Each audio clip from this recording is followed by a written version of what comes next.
And welcome back to Crosstalk, where our topic today is certainly not that pleasant, but one that certainly must be regarded as vitally important. You know, I read in the book of Romans, chapter 1, it talks about some of the meanderings, the immoral actions of people, the inappropriate, in fact, in violation of natural behavior in Romans 1. And it talks about there's a reference that says, and their foolish hearts were darkened, because when they knew God, they glorified him not as God, and they glorified the creature more than the Creator. And I'll tell you what, Tom, this sounds just like it. You were telling me during the break something that absolutely put cold chills down my spine.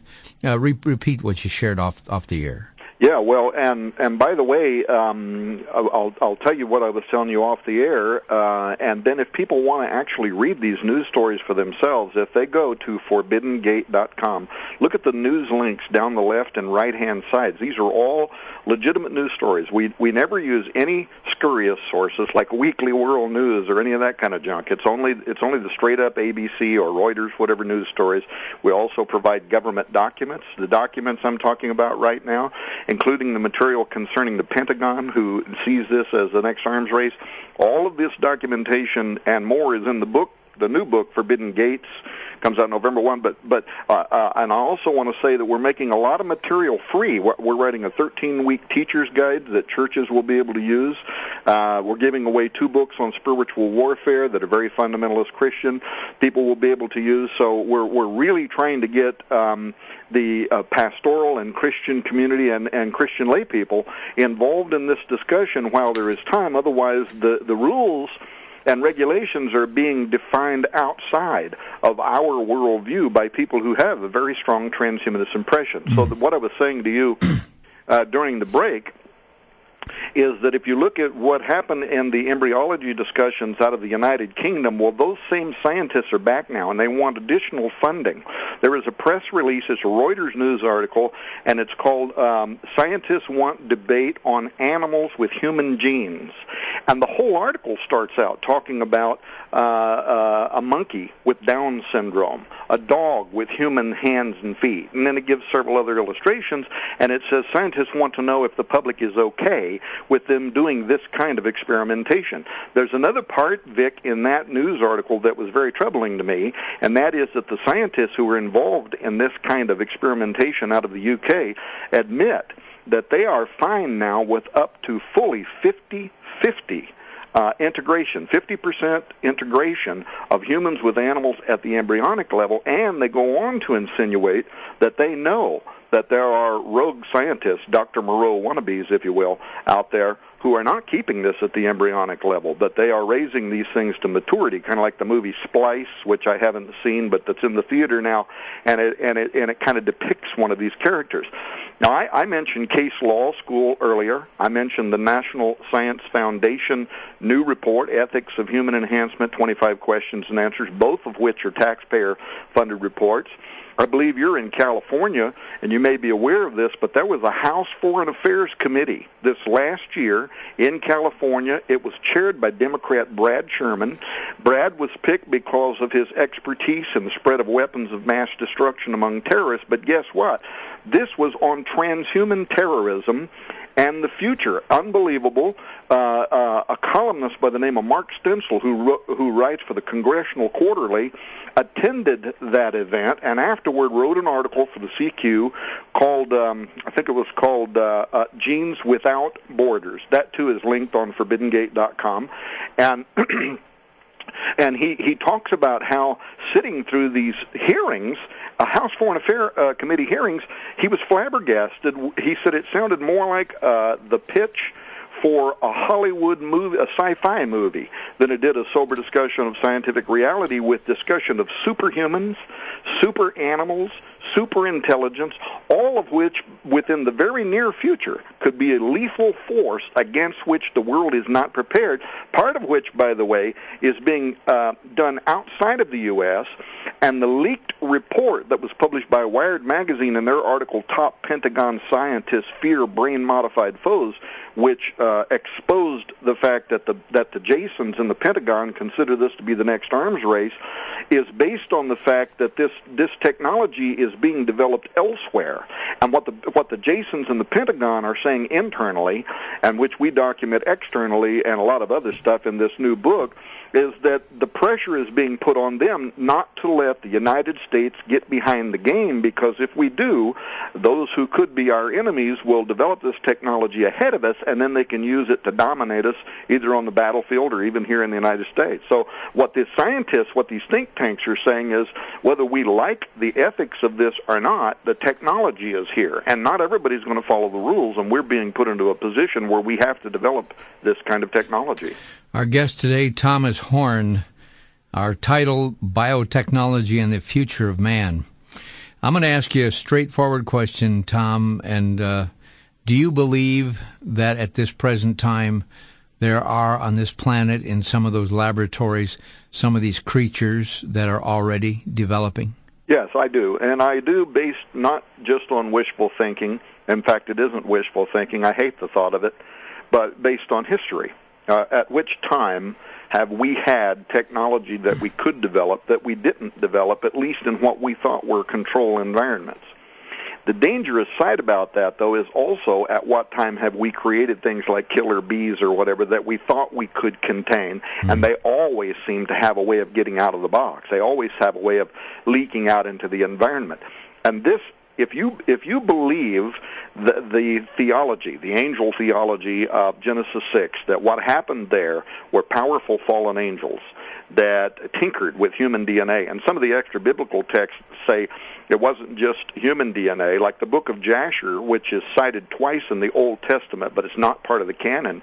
The book of Jasher, chapter 4, verse 18 says that after the secrets of heaven were revealed to mankind by these fallen angels, it said, and then men began to blend animals of one species with another, therewith to provoke the Lord. This is an ancient statement that sounds very much like advanced biotechnology, the blending of animals in unnatural ways, and it led to the judgment of God.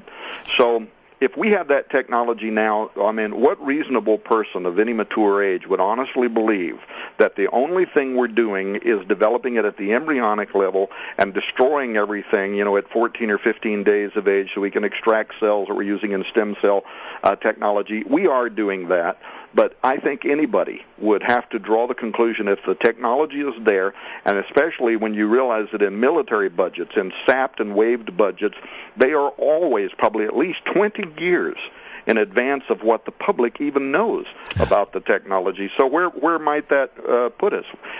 Are we talking about the fulfillment of Matthew 24:37 as it was in the days of Noah? We could be. Ladies and gentlemen, we're going to open our phone lines, and you're welcome to talk with our guest, Tom Horn. Our telephone number is 800-733-9829, 800-733-9829. It's toll-free from anywhere on the planet, and I was going to say off the planet, but I'm not sure they have our phone technology on any other planets.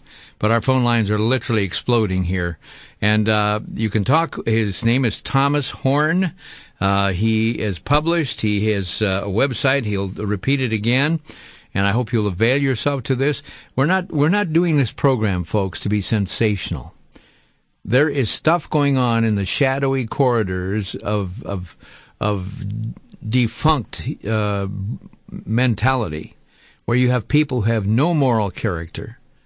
They have no lines or guidelines in their behavior, and are willing to tinker with the tools of humanity and alter it, literally becoming God themselves, and to create a creature that could come back to destroy. How long will God hold us not accountable as a nation? Could it be that God is even beginning to judge us now? We're going to go to Jim in Cleveland, Tennessee. And, Tom, we're in Milwaukee, so we're kind of in the middle of the nation.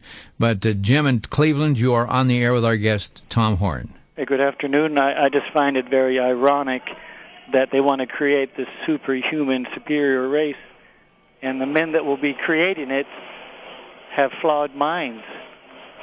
So the very people that want to create superior race have flawed minds, and it's doomed to fail. Thank you. Tom, your thoughts? Well, Jim is absolutely right. This is part of the very problem, is that we want to play God, but we are not God. And this is what I meant earlier when I said, what does God know that we don't know? I can't help but think about, that character Ian Malcolm in the first movie Jurassic Park, and he's in the back of that Jeep, and they're being chased by a giant Tyrannosaurus, man-eating Tyrannosaurus Rex, and down the road, and he's not a person of faith. In fact, he's in the film he's a scientist that subscribes to the chaos theory, but he says, "Who thought this was a good idea?"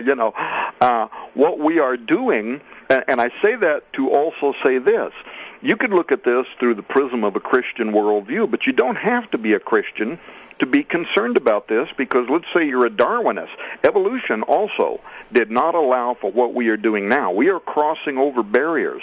We are creating genetic experimentations that could be a Pandora's box. We could literally unleash upon ourselves a biological nightmare. Vic, there is a school. It's one of the largest CSI schools in the world. It's in the United Kingdom. It's called the Birkbeck Law School. They put out a press release, which I have in my possession, about 24 months ago now, in which they said in the future they're going to have to establish classes for crime scene analysis, in which students will have to learn how to try to analyze a crime scene where profiling and forensics do not line up with anything we know. And you know why? Because they were talking about crime scenes that are going to be conducted by human non-humans, transhumans. They even made the point, what if a serial rapist who is part wolf perpetrates a crime scene? What would we even know about this creature? What might their lust for blood be? What might their instincts be? We simply wouldn't know anything about them. So imagine that. I mean, it sounds like we're living in some kind of a silly B-title movie, and yet leading think tanks around the world right now are talking about these very issues. And what's also troubling is some of the leading philosophers, Nick Bostrom, who holds a seat at Oxford University, James Hughes, who teaches at a university here in the United States. These people are very strong transhumanist advocates, and they've got the mind of a generation right now. And this, therefore, if the church doesn't get involved in this debate, we are going to lose this ideological battle for the mind of a generation. Larry in Alexandria, South Dakota, you're on the air. Well, it seems to me like this is kind of like going back to the Garden of Eden when God said, "Don't eat the apple." This is really bad. I kind of think it could unleash, diseases that are something that we won't be able to know how to cure at all. Larry, some of the things are unthinkable, and when you see this is when society does not regard life as sacred and starts to tinker with it. Is it any wonder that we're seeing this kind of chaos? We'll be back in 60 seconds. This is Crosstalk.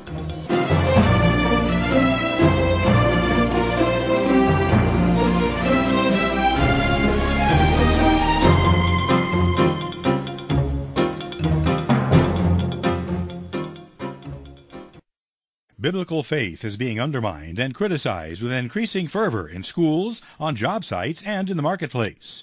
Are you equipped to face the onslaught of secular anti-Christian values and viewpoints? Can you state clearly why you believe in Christ and the authority of the Bible? In the book, In God We Trust, author Steve Ham from Answers in Genesis will help you identify the influence of the secular worldview and how it attempts to compromise the Word of God. He also helps you distinguish between genuine authority and the counterfeit authority of our day. And he helps the reader realize how your commitment to God's authority will impact your church, your family, and others for Christ. To receive your copy of In God We Trust, send a donation of $16 or more to VCY America, 3434 West Kilbourne Avenue, Milwaukee, Wisconsin, 53208. To make your donation by phone, call 1-800-729-9829. Ask for the book In God We Trust. That's 1-800-729-9829.